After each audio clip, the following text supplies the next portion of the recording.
मैंने मुसीबत में खुदावंद से फरियाद की और उसने मुझे जवाब दिया। झूठे होंठों और दगाबाज ज़बान से ऐ खुदावंद मेरी जान को छुड़ा। ऐ दगाबाज ज़बान, तुझे क्या दिया जाए और तुझसे और क्या किया जाए।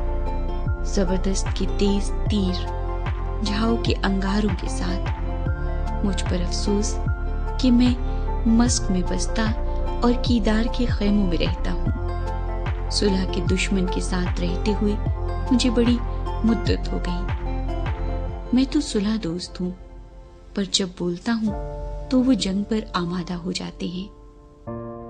मैं अपनी आंखें पहाड़ों